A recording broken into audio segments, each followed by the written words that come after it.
Chief secretary ആയിരുന്ന Tom ജോസിന് യാത്രയയപ്പ് നൽകുന്നു തത്സമയം. സാധാരണ പറയാറുണ്ട്, the bureaucracy is like the machine, ഒരു യന്ത്രമാണ്. ആ വെൽ ഓയിൽഡ് മെഷീനെ ലീഡ് ചെയ്യുന്നത് ആണ് ചീഫ് സെക്രട്ടറിയുടെ ജോലി. സാധാരണ പറയുന്നത് മന്ത്രം, ദാറ്റ്സ് എ യന്ത്ര.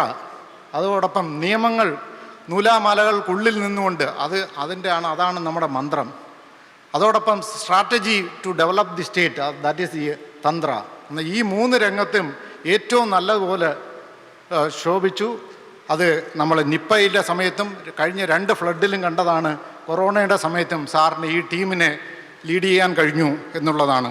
ഒരു പക്ഷേ അപൂർവം ചീഫ് സെക്രട്ടറിമാർ മാത്രമേ ക്രെംലിനിലും അതോടൊപ്പം തന്നെ പെൻറ്റഗണിലും എക്സ്പീരിയൻസ്, ടോപ്പ് ക്ലാസ് ഡിഫൻസ് സ്പെഷ്യലിസ്റ്റുമായിട്ടുള്ള ഇൻട്രാക്ട് ചെയ്യുന്നതിനും അവരുമായിട്ട് ഇന്ത്യൻ ഡിഫൻസിനെ ഡീൽ ചെയ്യുന്നതിനും വേണ്ടി സാറിന് കഴിഞ്ഞിട്ടുണ്ടോ എന്നുള്ളത് ഈ അവസരത്തിൽ ഞാൻ ഓർമ്മിപ്പിക്കുകയാണ്.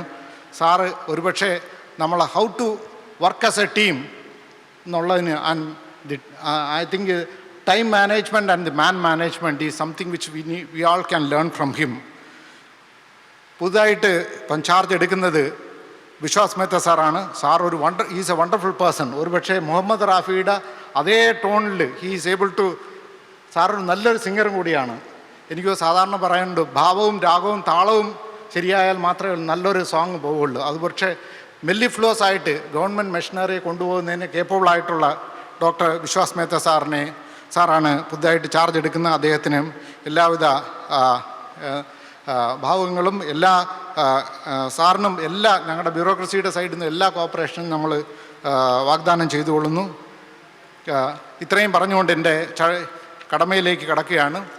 ഇന്ന് കൊറോണയുടെ കാലമായതുകൊണ്ട് സോഷ്യൽ ഡിസ്റ്റൻസിങ് പാലിച്ചിട്ടാണ് നമ്മളിതെല്ലാം അറേഞ്ച് ചെയ്തിട്ടുണ്ട്. അതുകൊണ്ട് മിക്കവാറും പലർക്കും ഇവിടെ എത്തുവാൻ കഴിഞ്ഞിട്ടില്ല. അതുകൊണ്ടാണ് നമ്മളിത് ഇവിടെ ലിമിറ്റഡ് ആളുകൾക്ക് മാത്രമേ ഇവിടെ എൻട്രി കൊടുത്തിട്ടുള്ളൂ. ബാക്കിയുള്ളവർക്ക് മറ്റ് സ്റ്റേറ്റുകളിലും ഇന്ത്യക്ക് അകത്തും വെളിയിൽ നിന്നുള്ളവരും പങ്കെടുക്കുന്നതിന് വേണ്ടി ഓൺലൈനായിട്ടുള്ള ഒരു പ്ലാറ്റ്ഫോം കൂടെ അറേഞ്ച് ചെയ്തിട്ടുണ്ട്. അതുകൊണ്ട് പലരും അതിനകത്ത് കൂടെ പാർട്ടിസിപ്പേറ്റ് ചെയ്യുന്നുണ്ട്.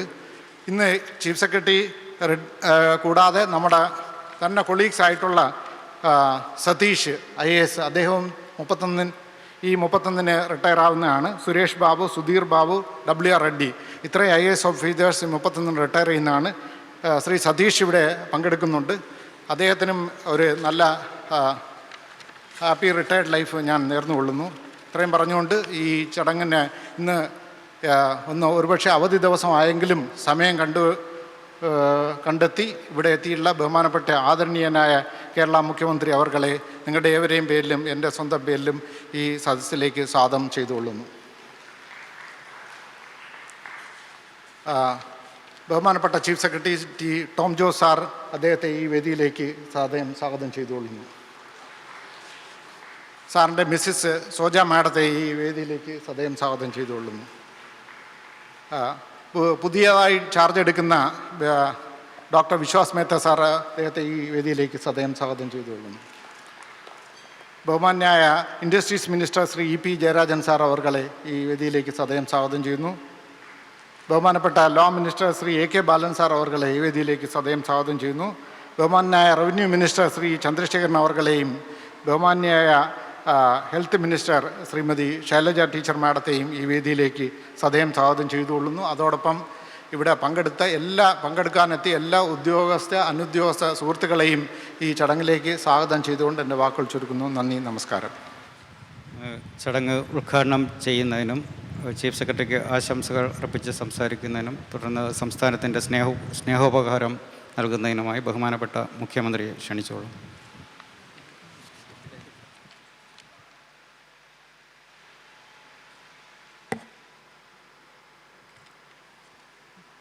പ്രിയമുള്ളവരെ, കേരളത്തിൻ്റെ 45ാമത് ചീഫ് സെക്രട്ടറിയായി സ്തുത്യർഹമായ നിലയിൽ സേവനമനുഷ്ഠിച്ച ശ്രീ ടോം ജോസ് സർവീസിൽ നിന്ന് വിരമിക്കുകയാണ്.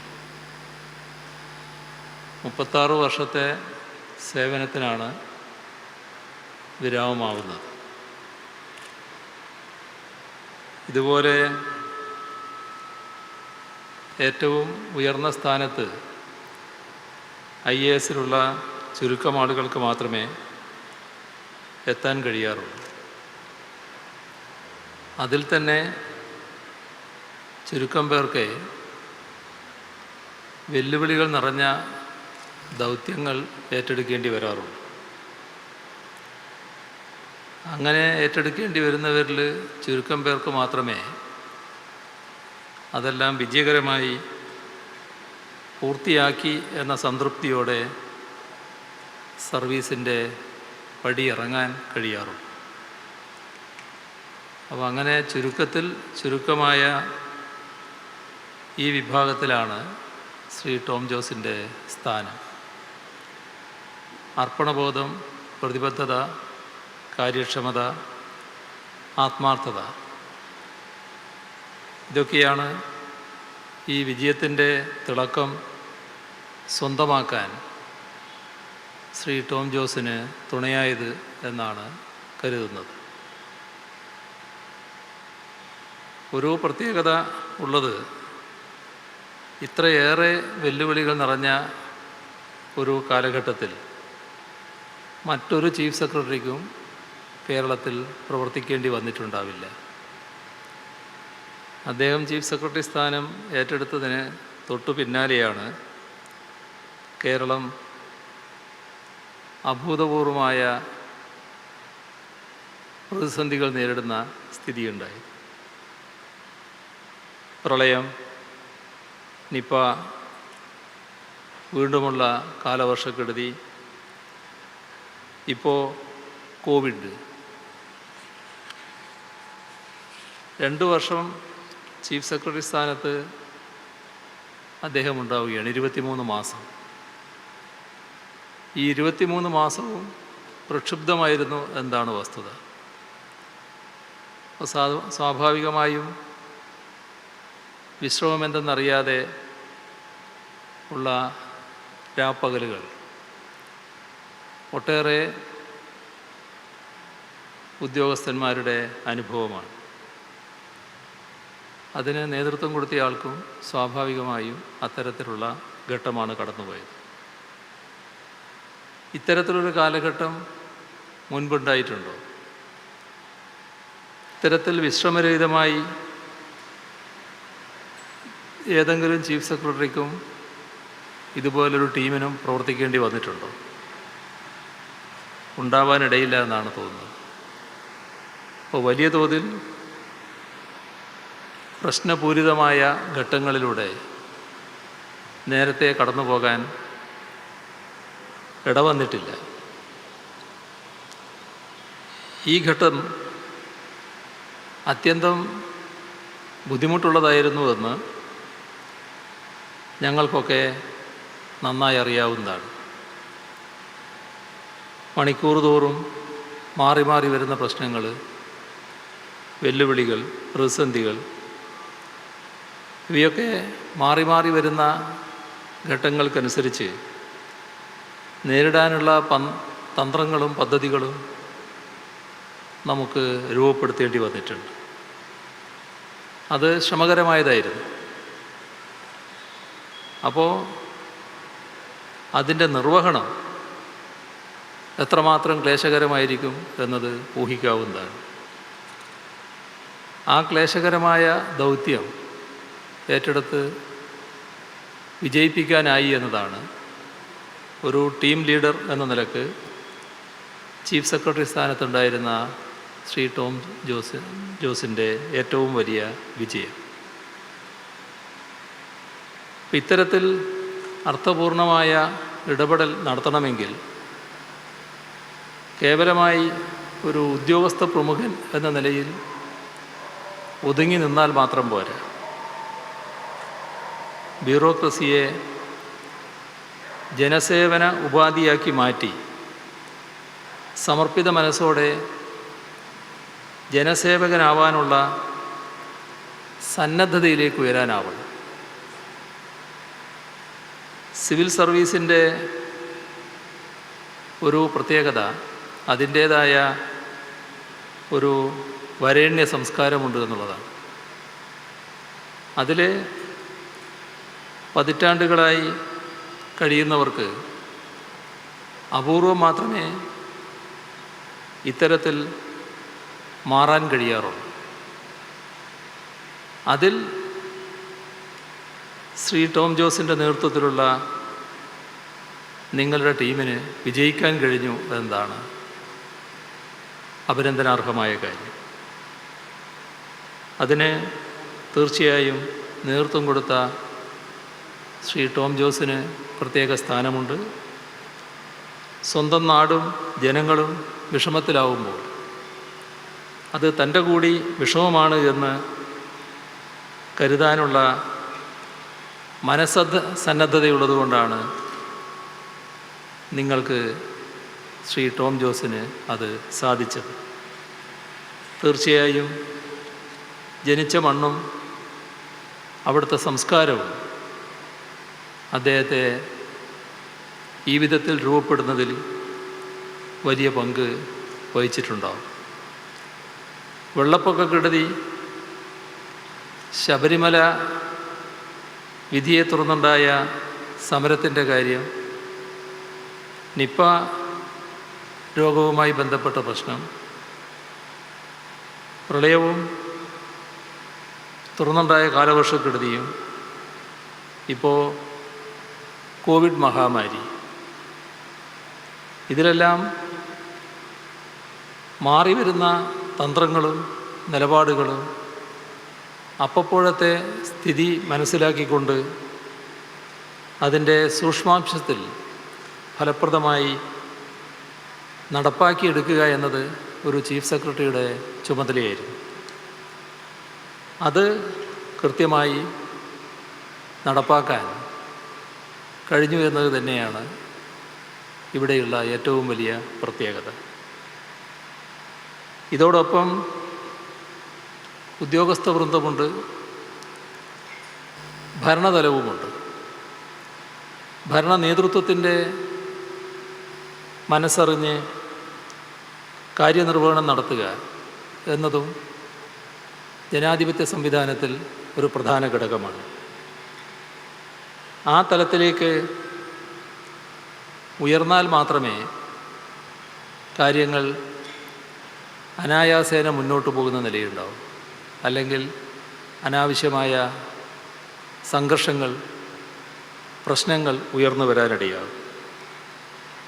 ഇതിൽ ഒരു സംശയവുമില്ലാതെ പറയാൻ കഴിയുന്ന ഒരു കാര്യം, ശ്രീ ടോം ജോസ് പ്രതിസന്ധി ഘട്ടങ്ങളിൽ ഭരണ നേതൃത്വത്തിൻ്റെ മനസ്സ് മനസ്സിലാക്കി പ്രവർത്തിച്ചു എന്നതാണ്.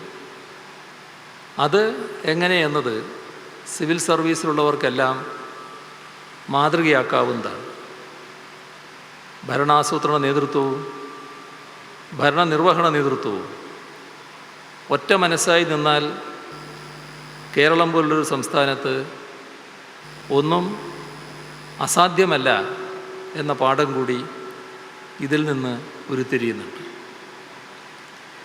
വലിയ പ്രശ്നങ്ങളും പ്രതിസന്ധികളും അവ നേരിടാൻ കെൽപ്പുള്ളവരെയാണ് തേടിയെത്തുക എന്ന ഒരു സങ്കല്പമുണ്ട്. അതുകൊണ്ടാണോന്നറിയില്ല ടോം ജോസിൻ്റെ കാര്യത്തിൽ ഇങ്ങനെ കുറേ പ്രശ്നങ്ങൾ വന്നു ചേർന്നത്. ഇവിടെ പറഞ്ഞതുപോലെ നേരത്തെയും ഒരുപാട് പ്രശ്നങ്ങളിൽ അദ്ദേഹത്തിൻ്റെ സർവീസ് ജീവിതകാലത്ത് ഇടപെടേണ്ടി വന്നിട്ടുണ്ട്. ഖാണ്ഡകാർ വിമാനറാഞ്ചൽ ഘട്ടം നമ്മുടെ രാഷ്ട്രം നേരിട്ട ഏറ്റവും വലിയ വെല്ലുവിളിയുടേതായ ഘട്ടമായിരുന്നു. അത് കൈകാര്യം ചെയ്യുന്നതിന് ചുമതലയുള്ള വ്യക്തി കൂടിയായിരുന്നു ശ്രീ ടോം ജോസ്. ഡൽഹിയിൽ അന്ന് ഡിഫൻസിൽ ഫസ്റ്റ് ഡയറക്ടറായിരുന്നു അദ്ദേഹം. പാർലമെൻറ്റ് മന്ദിരത്തിൽ ഭീകരവാദികൾ ആക്രമണം നടത്തിയതായിരുന്നു കഴിഞ്ഞ പതിറ്റാണ്ടുകളിൽ രാഷ്ട്രം നേരിട്ട വലിയൊരു വെല്ലുവിളി. അത് നേരിടുന്നതിനുള്ള കർമ്മപദ്ധതി ആവിഷ്കരിക്കുന്നതിലും ഡൽഹിയിൽ പ്രതിരോധ വകുപ്പിലെ ഉന്നത ഉദ്യോഗസ്ഥനായിരുന്ന ശ്രീ ടോം ജോസിന് വലിയ പങ്കുണ്ടായിരുന്നു. അതൊക്കെ കൈകാര്യം ചെയ്ത അദ്ദേഹം ഇവിടെ വന്നപ്പോൾ പിന്നെ പ്രകൃതിയുടേതായ പ്രശ്നങ്ങളായി. അപ്പോൾ പ്രതിസന്ധി ഘട്ടങ്ങളെ നേരിടാനും തരണം ചെയ്യാനും ശ്രീ ടോം ജോസിൻ്റെ നേതൃപാടവം നിങ്ങളെ എല്ലാവരെയും ഒന്നിച്ചണിനിരത്തി നടത്തിയ പ്രവർത്തനങ്ങൾ അത് കേരളത്തിൻ്റെ നന്ദിപൂർവകമായ പ്രത്യേക പരാമർശം അർഹിക്കുന്നതാണ്. ഓരോ ദുരന്തഘട്ടത്തിലും യഥാതഥമായ സാഹചര്യത്തെയും ഏറ്റവും വഷളായാലുണ്ടാകുന്ന സാഹചര്യത്തെയും മനസ്സിൽ വെച്ച് മണിക്കൂർ തോറും വിലയിരുത്തി ഫീഡ്ബാക്ക് പരിശോധിച്ച് വ്യക്തികളെ മുതൽ വിഭവങ്ങളെ വരെ വിനിയോഗിച്ച് റിസ്ക് മാനേജ് ചെയ്യുന്ന ശൈലിയാണ് നാം അനുവർത്തിച്ചത്.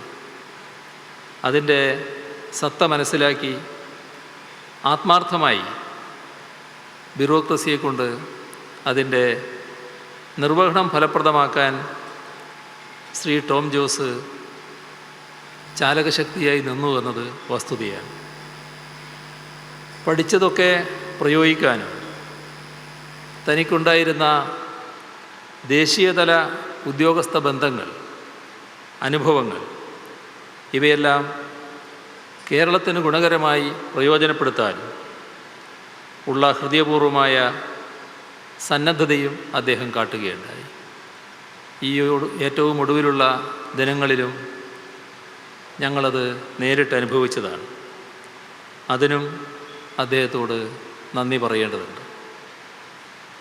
കേരളത്തിൻ്റെ ചീഫ് സെക്രട്ടറിയായാണ് വിരമിക്കുന്നതെങ്കിലും ശ്രീ ടോം ജോസിൻ്റെ സേവന മേഖല നേരത്തെ ശ്രീ ജ്യോതിലാൽ ചൂണ്ടിക്കാണിച്ചതുപോലെ സാർവദേശീയ തലത്തിൽ വരെ പറന്നു കിടക്കുന്നതാണ്.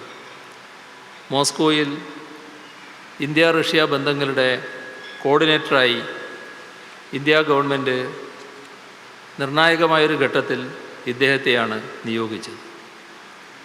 മധ്യേഷ്യയിലെ സൈനിക ബന്ധങ്ങൾ, സബ്മറൈനുകൾ മുതൽ എയർക്രാഫ്റ്റുകൾ വരെയുള്ളവയുടെ സംഭരണം ഇവയൊക്കെ അദ്ദേഹത്തിൻ്റെ ചുമതലയിലായിരുന്നിട്ടുണ്ട് ഒരു ഘട്ടത്തിൽ. പെൻറ്റഗണും UN ഡിഫൻസ് യൂണിവേഴ്സിറ്റിയും സംയുക്തമായി സംഘടിപ്പിച്ച പരിപാടി അടക്കമുള്ള നയതന്ത്ര സ്വഭാവമുള്ള എത്രയോ കാര്യങ്ങളിൽ ഇന്ത്യയുടെ പ്രതിനിധിയായി അദ്ദേഹത്തിന് പ്രവർത്തിക്കാൻ കഴിയും. അപ്പോൾ കേരളത്തിൻ്റെ ചീഫ് സെക്രട്ടറി എന്ന നിലക്ക് പരിമിതപ്പെടുത്തി കാണേണ്ട ഒരു വ്യക്തിത്വമല്ല ഇദ്ദേഹത്തിൻ്റേത് എന്നുകൂടി കാണേണ്ടതായിട്ടുണ്ട്. ഇവിടെ എത്തിയപ്പോൾ നാടിൻ്റെ സമഗ്രമായ വികസനവും ക്ഷേമവും അതിൽ സവിശേഷമായ ശ്രദ്ധ പുലർത്തിയിട്ടുണ്ട്. സർക്കാർ നയങ്ങൾ അതേ അർത്ഥത്തിൽ പ്രവർത്തനപഥത്തിലെത്തിക്കാൻ അദ്ദേഹം പ്രയത്നിക്കുകയുണ്ടായി. കൊച്ചി മെട്രോയുടെ മാനേജിംഗ് ഡയറക്ടറായി നിയമിതനായിരുന്ന അദ്ദേഹം അതിൻ്റെ കേന്ദ്ര അപ്രൂവലുകളെല്ലാം വാങ്ങിയെടുക്കുന്നതിൽ വലിയ കാര്യക്ഷമതയാണ് കാട്ടിയത്. ഇപ്പോൾ പല പരിപാടികൾ പറയാനുണ്ടെങ്കിലും വേസ്റ്റ് ടു എനർജി പ്രോഗ്രാമിന് പുതിയ മാനങ്ങൾ കണ്ടെത്തുന്നതിൽ അദ്ദേഹത്തിൻ്റെ വ്യക്തിമുദ്ര പ്രത്യേകമായുണ്ട്. പരിസ്ഥിതി, മാലിന്യ സംസ്കരണം ഇവയെല്ലാം അദ്ദേഹത്തിൻ്റെ ഇഷ്ടവിഷയമാണ്. ഇത്തരത്തിൽ എടുത്തു പറയേണ്ട നിരവധി സംഭാവനകൾ അദ്ദേഹത്തിൻ്റേതായി നിരവധി മേഖലകളിലുണ്ട്. അതിലാകെ കടന്നു പോകാൻ ഈ അവസരം ഞാൻ ഉപയോഗിക്കുന്നില്ല. സിവിൽ സർവീസിലേക്ക് വരുന്ന പുതിയ തലമുറക്ക് പഠിക്കാനുള്ള ഒരുപാട് പാഠങ്ങൾ ഈ ചീഫ് സെക്രട്ടറിയുടെ സർവീസ് ഗ്രന്ഥത്തിലുണ്ട്. ജനാധിപത്യത്തിൽ ഉദ്യോഗസ്ഥ പ്രമുഖരുടെ സ്ഥാനം എവിടെയാണ് എന്നതു മുതൽ ജനങ്ങൾക്കൊപ്പം നിൽക്കേണ്ടത് എങ്ങനെയാണ് എന്നതുവരെയുള്ള കാര്യങ്ങളിൽ പുതുതലമുറക്ക് ഇദ്ദേഹത്തിൻ്റെ സർവീസ് ജീവിതത്തിൽ നിന്ന് ഏറെ പഠിക്കാനുണ്ട്. തങ്ങൾ ഒരു പ്രത്യേക ജനുസാണെന്നും ജനാധിപത്യവും ജനപ്രതിനിധികളുമാണ് തങ്ങൾക്ക് തടസ്സമെന്നും കരുതുന്ന ചിലരെങ്കിലും സിവിൽ സർവീസിലുണ്ട് എന്നത് നമ്മുടെ അനുഭവമാണ്. ജനാധിപത്യം ചോർത്തിക്കളഞ്ഞുള്ള ഉദ്യോഗസ്ഥ ഭരണമല്ല ഭരണഘടന വിഭാവനം ചെയ്യുന്നത് എന്ന് മനസ്സിലാക്കി പ്രവർത്തിച്ച ശ്രീ ടോം ജോസിനെ പോലുള്ള മുതിർന്നവരിൽ നിന്ന് ഒരുപാട് പാഠങ്ങൾ സർവീസിലുള്ളവർക്ക് പകർത്തിയെടുക്കാനുണ്ട്. സാങ്കേതികത്വത്തെ മറയാക്കി ജനക്ഷേമ നടപടികളിൽ നിന്ന് പിൻവാങ്ങുന്നവർ എങ്ങനെ നിലവിലുള്ള വ്യവസ്ഥിതിക്കുള്ളിൽ നിന്നുകൊണ്ട് ക്രമരഹിതമല്ലാതെ നല്ല കാര്യങ്ങൾ നടപ്പിലാക്കാം എന്നത് മനസ്സിലാക്കിയെടുക്കാനും പുതുതലമുറക്ക് ഇദ്ദേഹത്തിൻ്റെ സർവീസ് ജീവിതം പ്രയോജനപ്പെടും. സാധാരണഗതിയിൽ ഇത്തരമൊരു ടീമിൻ്റെ ലീഡറായി പ്രവർത്തിക്കുമ്പോൾ അതിലുള്ള ഒരുപാട് ഇടപെടലുകൾ പലതരത്തിലുള്ള അഭിപ്രായങ്ങൾക്കും ഇടവരുത്തും എന്നത് നമുക്കെല്ലാവർക്കും അറിയാം. എന്നാൽ എല്ലാ ഘട്ടത്തിലും ടീമിനെ ഒന്നിച്ചു കൊണ്ടുപോകാൻ നല്ല നിലക്ക് ശ്രമിച്ചു എന്നത് അദ്ദേഹത്തിൻ്റെ ഒരു വൈഭവം തന്നെയാണ്. പിന്നെ സർക്കാരിൻ്റെ വ്യവസ്ഥയനുസരിച്ച് 60 വയസ്സായാൽ പിരിയേണ്ടതുണ്ട്.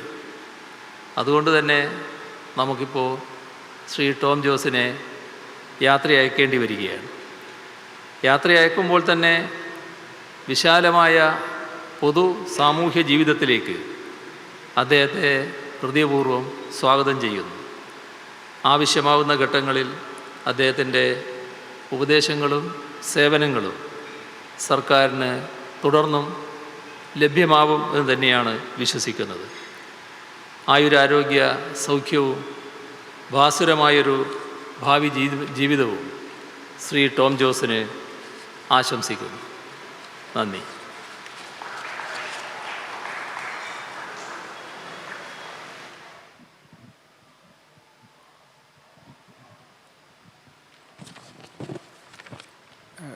സംസ്ഥാനത്തിൻ്റെ സ്നേഹോപഹാരം ചീഫ് സെക്രട്ടറിക്ക് നൽകുന്നതിനായി ബഹുമാനപ്പെട്ട മുഖ്യമന്ത്രിയെ ക്ഷണിച്ചുകൊള്ളും.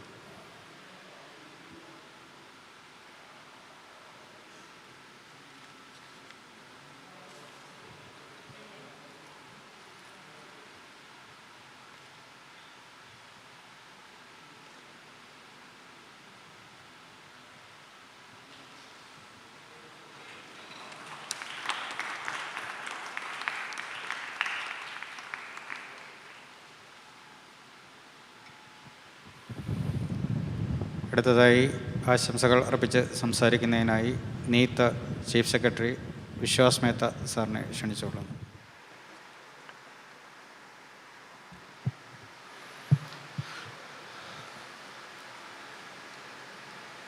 ആദരണീയനായ ബഹുമാനപ്പെട്ട മുഖ്യമന്ത്രി ശ്രീ പിണറായി വിജയൻ, ബഹുമാനപ്പെട്ട മന്ത്രിമാരെ, Shri Tom Jose, Mrs Soja, my dear friends and colleagues, 1994 ഞാൻ വയനാട്ടിലെ ജില്ലാ കളക്ടറായിട്ട് പ്രവർത്തിക്കുമ്പോൾ 3 മാസത്തിൽ ഒരു തവണ പട്ടയം മേല അങ്ങനെയുള്ള പല പരിപാടികളിൽ ഒരുപാട് ആളുകൾക്ക് ഭൂമി കൊടുക്കാനുള്ള ഒരു പട്ടയം ഒക്കെ കൊടുക്കാനുള്ള ഒരു ചടങ്ങുണ്ടായിരുന്നു. 2 വർഷത്തിനുള്ളിൽ ഒരുപാട് ആളുകൾക്ക്, ആയിരക്കണക്കിന് ആളുകൾക്ക് ഭൂമി, ആയിരക്കണക്കിന് ആളുകൾക്ക് വീടുകൾ നിർമ്മിച്ച് കൊടുക്കാനുള്ള ഒരു സാഹചര്യം ഉണ്ടായിരുന്നു.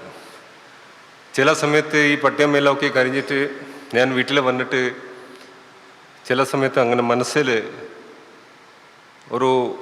ചില ചോദ്യങ്ങൾ വന്നു. ഒരു ഭൂമിയില്ലാത്ത ആൾ, ഒരു വീടില്ലാത്ത ആളാണ്. മറ്റേ ആളുകൾക്ക്, ജനങ്ങൾക്ക്, ഭൂമിയില്ലാത്തവർക്കും വീടില്ലാത്തവർക്ക് ഭൂമി നടക്കുന്നു.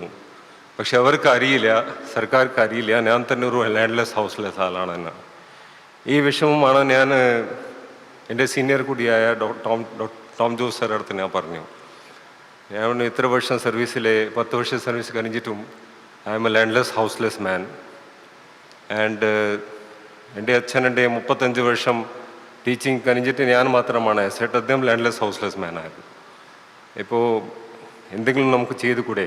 അങ്ങനെയാണ് മിലേനിയം അപ്പാർട്ട്മെൻറ്റിന് ജ്യോതിലാൽ പറഞ്ഞതുപോലെ മിലേനിയം അപ്പാർട്ട്മെൻറ്റ് നമ്മുടെ ഒരു കോപ്പറേറ്റീവ് സൊസൈറ്റി ഉണ്ടാക്കിയിട്ട് ഞാൻ വളരെ സന്തോഷത്തോടു കൂടിയാണ് അവിടെ ഇപ്പോൾ എത്ര വർഷങ്ങൾ കഴിഞ്ഞിട്ട് അവിടെ താമസിക്കാൻ. 15 വർഷം എടുത്തു.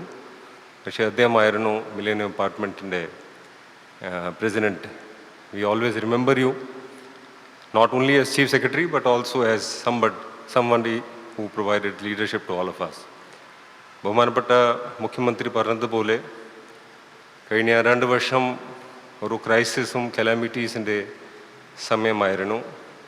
Your ability to handle all these calamities and crises with your leadership, with your calm nature, with the sagacity, with tenacity is legendary. ഒരു പക്ഷേ we were all lucky. വളരെ വർഷങ്ങൾ കഴിഞ്ഞിട്ടാണ് നമുക്ക് അങ്ങനെ 2 വർഷം തുടർച്ച് ഒരു സമയം കിട്ടാനുള്ള ഒരു ചീഫ് സെക്രട്ടറിയാണ് കിട്ടിയത്. ഒരുപാട് കാര്യങ്ങൾ ചെയ്യാനായിരുന്നു. പക്ഷേ ഈ കാലാമിറ്റിയിലെ കുറേ കാര്യങ്ങൾ നമുക്ക് ചെയ്യാൻ സാധിക്കാതെ വന്നു. I promise to take over that legacy. I promise to everybody present here that I will continue, sir, from where you have left. And I look forward to your guidance, your leadership in the times to come. I wish to thank the government, Honorable Chief Minister and all ministers, to give me an opportunity to contribute something more in the whatever balance period I have. Thank you very much, sir. അടുത്തതായി സംസാരിക്കുന്നതിനായി chief secretary Shri Tom Jose സാറിനെ ക്ഷണിച്ചുകൊള്ളുകയാണ്.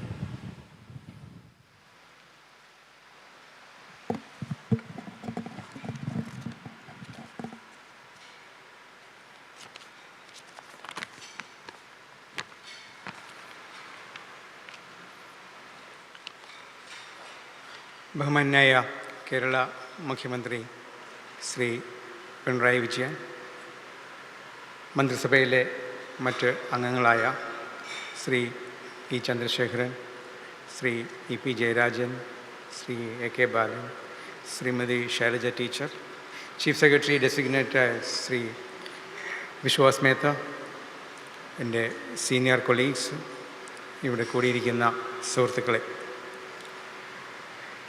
Indian administrative സർവീസിൽ ചേർന്നിട്ട് 36 വർഷങ്ങളായി. ഇത് ദീർഘമായിട്ടുള്ള ഒരു കാലഘട്ടമാണ്. ഈ ദീർഘമായിട്ടുള്ള കാലഘട്ടത്തിൽ നിന്നും വിരമിച്ചിട്ട് ഒരു സാധാരണ സിറ്റിസൺ എന്നുള്ള നിലയിലേക്ക് പോകുന്ന ഒരു ട്രാൻസിഷനിലാണ് ഞാനിപ്പോൾ. അങ്ങനെ വരുമ്പോൾ സ്വാഭാവികമായിട്ടും നടന്നു വന്ന വഴികളിലേക്ക്, മേഖലകളിലേക്ക് ഒരു എത്തിനോട്ടം ഉണ്ടാവുക എന്നത് സ്വാഭാവികമാണ്. പക്ഷേ ഈ 36 വർഷങ്ങൾക്കുള്ളിൽ ഓരോ ദിവസവും ഓരോ സമയത്തും എന്തെങ്കിലും രീതിയിലുള്ള ഒരു എക്സൈറ്റ്മെൻറ്റ്, നമ്മൾ ചെയ്യുന്ന കാര്യങ്ങൾ നമ്മുടെ സ്റ്റേറ്റിന് വേണ്ടിയാണ്, നമ്മുടെ രാജ്യത്തിന് വേണ്ടിയാണ്, അതിൻ്റെ പുരോഗതിക്ക് വേണ്ടിയാണ്, അതിൻ്റെ ഡെവലപ്മെൻറ്റിന് വേണ്ടിയാണ് എന്നുള്ള ആ ബോധ്യം, ആ വിചാരമാണ് പ്രതിസന്ധികളും പ്രശ്നങ്ങളും ഉണ്ടായിട്ടും മുന്നോട്ട് പോകുവാനായിട്ടുള്ള ഒരു ധൈര്യവും അതിനുള്ള ഒരു എൻകറേജ്മെൻറ്റും എനിക്ക് കിട്ടിയിരുന്നു. ഇൻഫാക്റ്റ് ഈ 36 വർഷങ്ങളിൽ സെൻട്രലിലും സ്റ്റേറ്റിലും വർക്ക് ചെയ്ത സമയത്തെല്ലാം കൂടെ ഉണ്ടായിരുന്ന കൊളീഗ്സിൻ്റെ അവരുടെ മാക്സിമം സപ്പോർട്ട്, മാക്സിമം എൻകറേജ്മെൻറ്റ് എല്ലാ കാലത്തും ലഭിച്ചിട്ടുണ്ട്. അതുപോലെ തന്നെ എൻ്റെ ഫാമിലിയുടെയും ഫ്രണ്ട്സിൻ്റെയും എല്ലാവരുടെയും സപ്പോർട്ട് മുന്നോട്ട് പോകാനായിട്ട് സഹായിച്ചിട്ടുണ്ട് എന്നുള്ള കാര്യം ചാരിതാർത്ഥ്യത്തോടുകൂടി ഞാൻ ഈ അവസരത്തിൽ സ്മരിക്കുകയാണ്.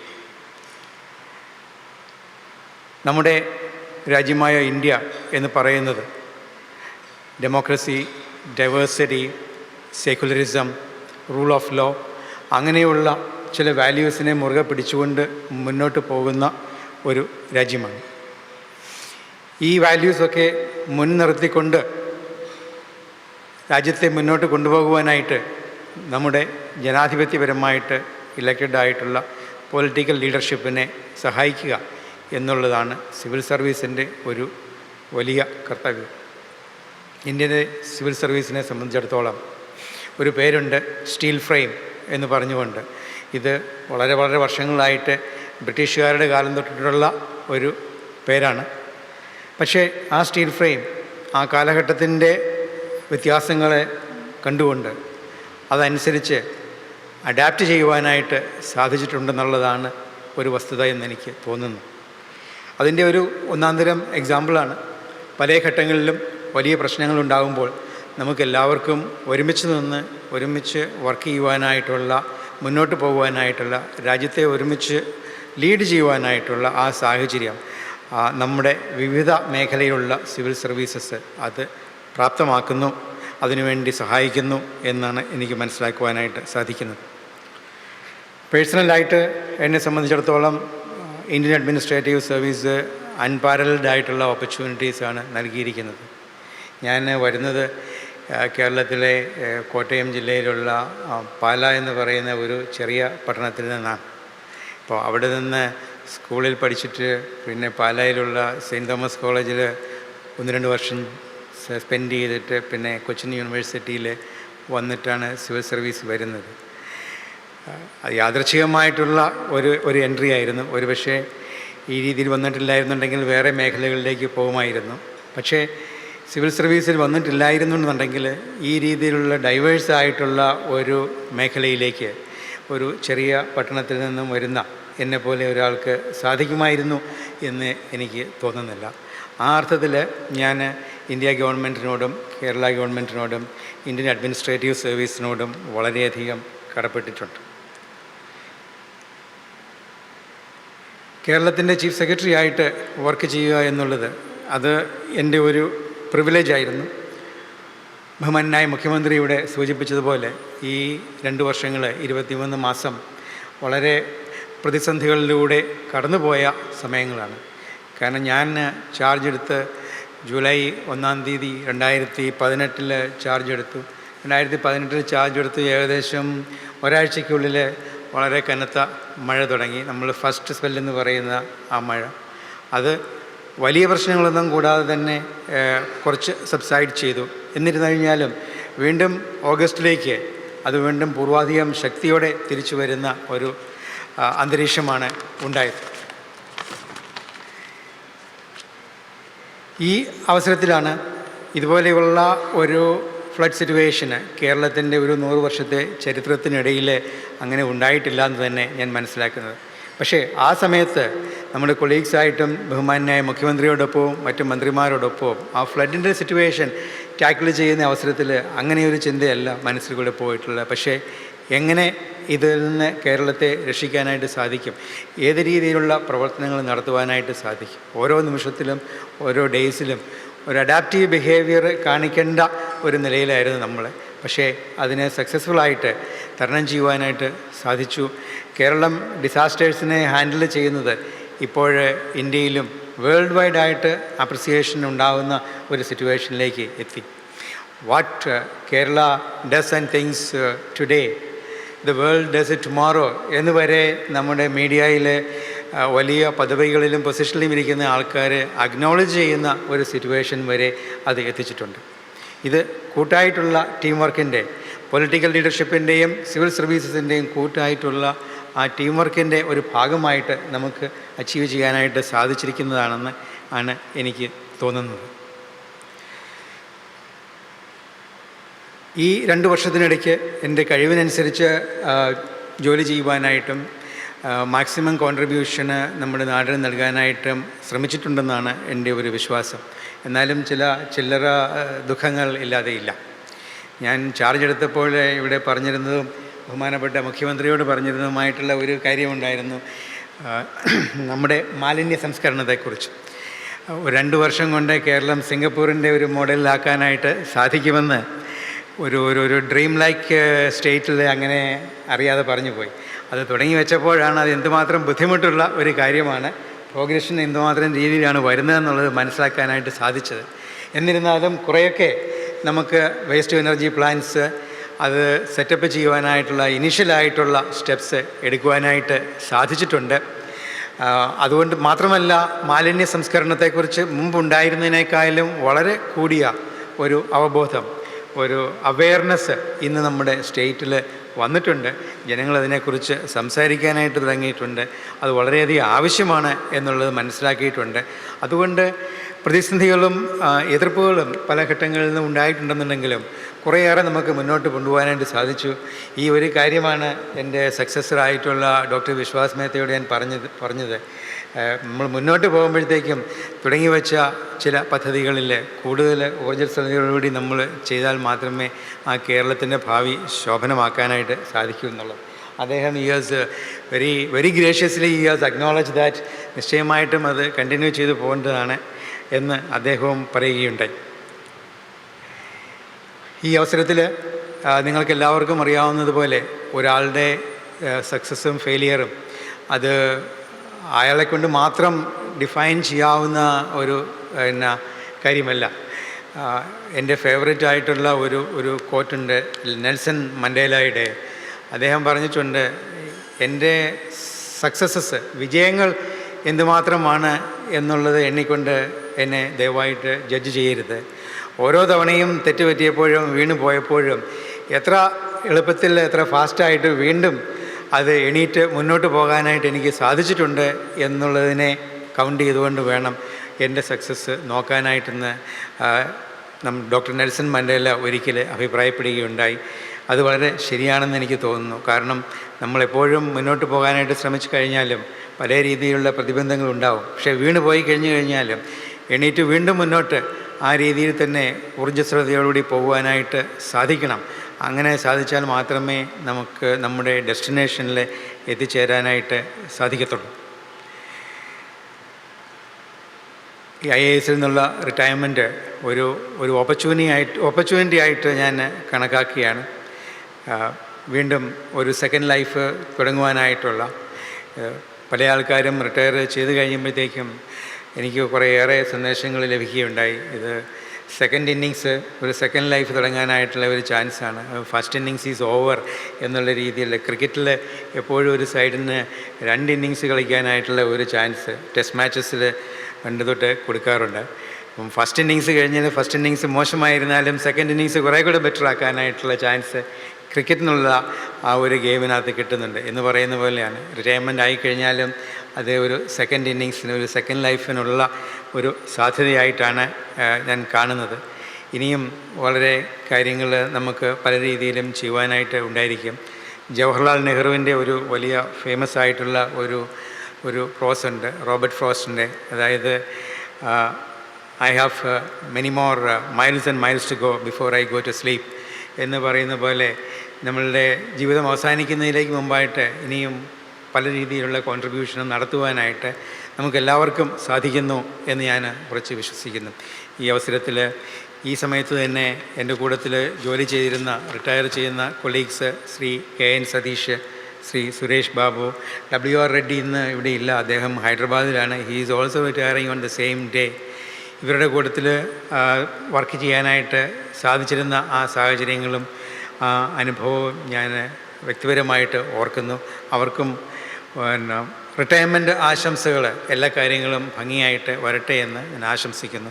അതുപോലെ തന്നെ ഈ സംസ്ഥാനത്തിൻ്റെ ചീഫ് സെക്രട്ടറി ആയിട്ട് ഈ 2 വർഷങ്ങളിലേക്ക് 23 മാസങ്ങളിലേക്ക് ജോലി ചെയ്യുവാനായിട്ടും ഈ ഗവൺമെൻറ്റിനെ സേവ് ചെയ്യുവാനായിട്ടും ജനങ്ങളെ സേവ് ചെയ്യുവാനായിട്ടും എനിക്ക് ഒരു ചാൻസ് നൽകിയ കേരളത്തിൻ്റെ ബഹുമാന്യായ മുഖ്യമന്ത്രി ശ്രീ പിണറായി വിജയനോടും അദ്ദേഹത്തിൻ്റെ മറ്റ് എല്ലാ മന്ത്രിസഭാ അംഗങ്ങളോടും നന്ദി പറഞ്ഞുകൊണ്ട് ഞാൻ എൻ്റെ വാക്കുകൾ അവസാനിപ്പിക്കട്ടെ. Thank you very much for all the memories, all the assistance, all the cooperation that you have given me. I have been really blessed by that. Thank you very much friends. Thank you. ചടങ്ങിന് നന്ദി പ്രകാശിപ്പിക്കുന്നതിനായി GADയിലെ additional secretary Shri Shine A. ഹക്കിനെ ക്ഷണിക്കുന്നു. ചടങ്ങിൽ പങ്കെടുത്ത ബഹുമാനപ്പെട്ട മുഖ്യമന്ത്രി, ബഹുമാനപ്പെട്ട മന്ത്രിമാർ, chief secretary Tom Jose sir, അദ്ദേഹത്തിൻ്റെ പ്രിയപത്നി, നിയുക്ത chief secretary Vishwas Mehta sir, എല്ലാവർക്കും പൊതുഭരണ വകുപ്പിൻ്റെ പേരിൽ നന്ദി രേഖപ്പെടുത്തിക്കൊള്ളുന്നു. ഇതായി എല്ലാവരും 1 മിനിറ്റ് ദേശീയ ഗാനത്തിന് വേണ്ടി എഴുന്നേറ്റ് നിൽക്കണമെന്നും കൂടി അഭ്യർത്ഥിക്കുന്നു. ചീഫ് സെക്രട്ടറി ടോം ജോസിന് ഔദ്യോഗിക യാത്രയയപ്പ് നൽകുന്ന ചടങ്ങുകളാണ് കണ്ടത്. വെല്ലുവിളികൾ നിറഞ്ഞ ദൗത്യങ്ങളിൽ വിജയകരമായ നേട്ടമുണ്ടാക്കിയാണ് ടോം ജോസ് ഔദ്യോഗിക ജീവിതത്തിൽ നിന്ന് പടിയിറങ്ങുന്നത് എന്ന് മുഖ്യമന്ത്രി പറഞ്ഞു. ഒപ്പം തന്നെ ഭരണാസൂത്രണ നേതൃത്വവും ഭരണ നേതൃത്വവും ഒരുമിച്ച് നിന്നാൽ കേരളത്തിന് ഇനിയുമേറെ മുന്നോട്ട് പോകാം എന്നും മുഖ്യമന്ത്രി ഓർമ്മിപ്പിച്ചു.